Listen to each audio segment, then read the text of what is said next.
Let's explore today the mindsets that contribute to binging. The first one is the futility fallacy, and it's the internal belief that nothing really matters, and therefore, why not eat all you want? The obvious problem with this one, some of these are very obvious and some of them a little bit less so. The obvious problem is that it is self-refuting. Watch my video, Death is Not Quick, and you will see why. Few things in life allow us to have things the way we perceive them. Most things are not like we perceive them. And the real problem with futility fallacies, nothing matters, we might as well eat and drink, for tomorrow we shall die, are that they are naive and they oversimplify things, which is also a fallacy, oversimplification. So if we say it doesn't matter, we run into the problem that it really does matter. And the fact that we care about it means that it's an issue to us. The fact that we overeat and then we end up in a situation later where we regret it, that's a problem, because it means we do care. They're fighting themselves. And anytime you fight yourself, you're set up for failure. You can't continue down that path, not forever. So the futility fallacy is the first one. The second one is the seasonal fallacy. This is where you say, I'll get around to it. I'll get around to losing weight. I'll get around to controlling my eating. Well, of course, this is also self-refuting, because it's very easy to put something off forever. And this is the problem with to-do lists. How many of you watching this right now have to-do lists and you've had stuff on that list for years, if not months? You say, I'm getting around to that. It's just not the right time. There will never be an appropriate time. I don't know how many videos I've dedicated to this, but I know quite a few. So that's another one that is self-refuting. Number 3, the ego fallacy. This is the I can quit when I want. I've got control of this. I'm in charge of me. It's something people say to themselves when they want to do, in conjunction with the last one, the seasonal fallacy. They say, I can do it, I can quit when I want. It's like an alcoholic making a big production about throwing away beer and saying, see, I threw it away. It's no problem, I can quit when I want. When you say that, your ego is already in play. It's like being in a dream. You don't know where the dream started, you're just there. And that's the way ego is. That's why I cringe when people say OMAD is easy, or when they expect it to be easy, because that is what sets you up for failure, and it puts your ego in a situation where you lose before you even get started. So don't be egotistical. Your mindset in losing weight should be no frills. Your mindset in controlling binging should be no frills, which means you should not glamorize it, you should not celebrate it, you should not attach any emotion to it, because that's what sets you up for failure. That's less obvious than our first two fallacies. Number 4 is a multi-headed fallacy, multifaceted, and it's called what, I suppose I could spend a video on each of these points, the surplus fallacy. The surplus fallacy is what complicates things, and the first aspect of where this thing rears its ugly head is the, oh boy, am I ever going to eat to make up for it fallacy. This falls into what is called compensational eating. And I have talked about this in other videos. You eat because you got demoted or passed up for promotion. You eat because your daughter died, or your son is in the hospital, or there was a tragedy in the family, or you eat because you've been dieting and now you're going to let loose. And this is what is the ultimate fallacy for those who succumb to it. Because compensational eating says that I suffered here, therefore I get to have this over here. I restricted my food 3 days, therefore on day 4 I'm gonna binge like hell. And then what do? You make yourself sick, you hurt yourself, and then you find out that your brain shifts. You don't want to go back to doing what you did, so you go on a binge cycle that lasts a month or 2 weeks or something like that. So ultimately, you're not really in control. Your ego was at play, and then you didn't realize it, and so you started to eat to compensate, and that's why so many people fall for that. Here is the tip for this, for the surplus fallacy. Anytime you get that hand on your shoulder and the voice in your head that says, oh boy, are we ever going to eat, you've pretty much already failed.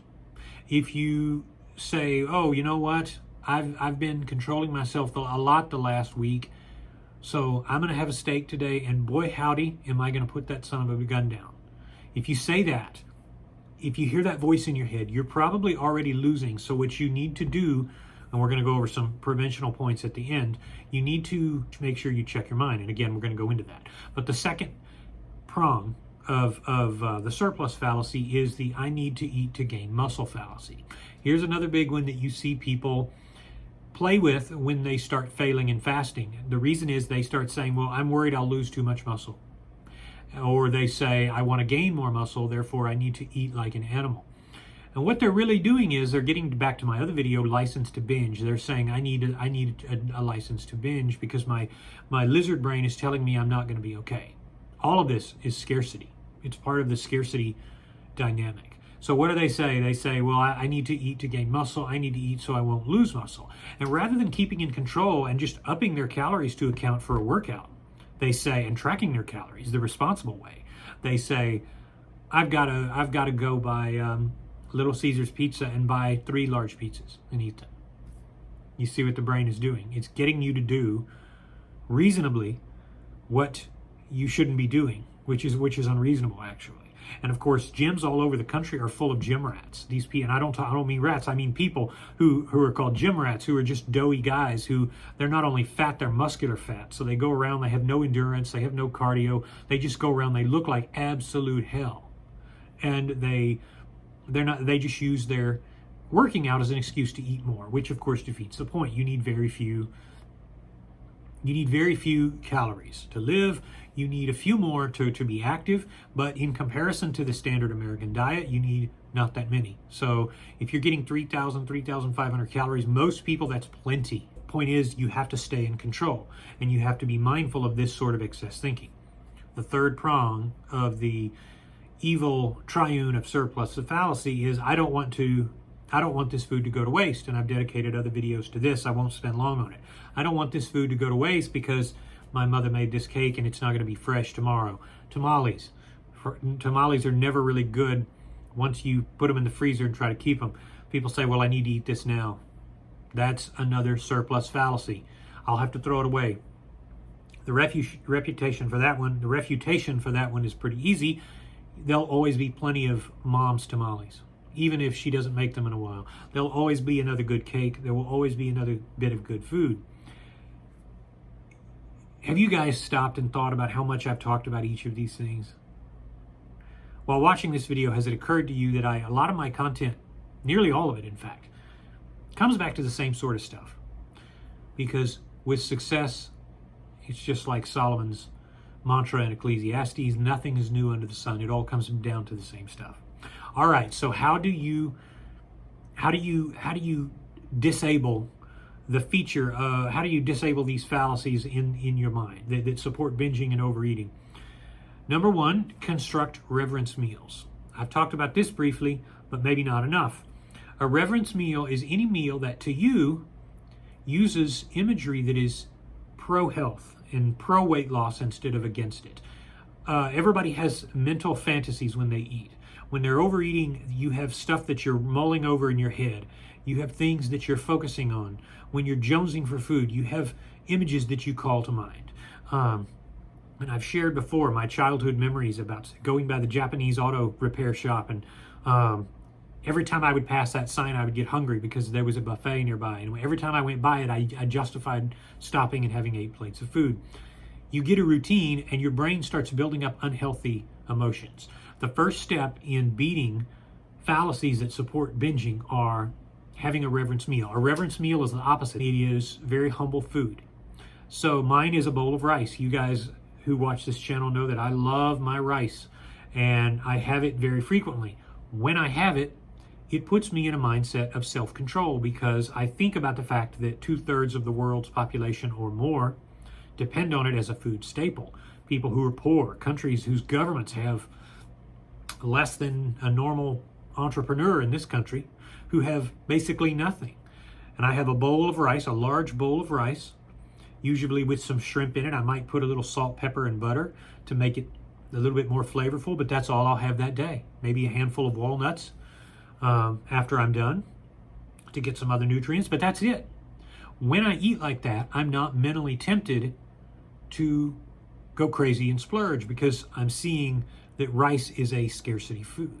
That takes me out of pizza mode, which is binge mode. It takes me out of steak, mashed potatoes, and fries mode, which is close to binge mode. It takes me out of, I'm going to go by the convenience store and suck down 18 Kit Kats mode, because it's not compatible with it. You don't eat rice and then eat a decadent lamb or steak or filet mignon. You don't go and do that. Your mind should have a separation. Now, rice is my replacement meal. You may have a totally different one. You might decide that a burger from your favorite joint that you ate when you barely had money when you were a child, like Carl's Jr. That was when my parents were poor, and Carl's Jr. was a new food chain back in the late 70s and early 80s. I can remember being given one of those junior little burgers. But my reverence meal will be different than your own. So mine is a bowl of rice with certain things in it. That's the first big tip. This will use the imagery to help you get out of a destructive overeating mindset. Number 2 is the 5-minute barrier, and I've talked about this in another video, which I will link to. If you're too ravenous to eat at your mealtime, then you're in the wrong mindset. Your mind is still running the program of fallacies. It's implementing these negative traits. So you need to stop, and you need to have a buffer. Set your timer on your iPhone or Android or whatever phone you have, and hold the fort. You're not ready to eat until you have a more reverent mindset. I did a video on that, perpetual reverence, you might want to check out. So those are the 2 big tips, but the main thing is this: long game. Long game, you will not succeed if you have these fallacies in play. If you apply those 2 points that I just gave you, in addition to the knowledge that you're getting from this channel and from other people who've succeeded, you're going to succeed. But if you choose to go on impulse, if you choose to implement these fallacies, then ultimately you're going to fail. You're going to fail because your brain determines your success. And of course, the solution is to slow down and to think. How will I feel when I eat this? What will be the end result when I am done? And you're going to find that reason always leads you back out of fallacies and out of impulse and out of lizard brain thinking. I must stock up because my body's going to starve. The only thing your lizard brain really knows. I must preserve myself. That is dangerous thinking, and it will always end in your downfall. Get rid of the fallacies and go back to stability with just a few moments of clarity. You can do it every day, and if you stay in the right mindset, which you can, you're always going to succeed.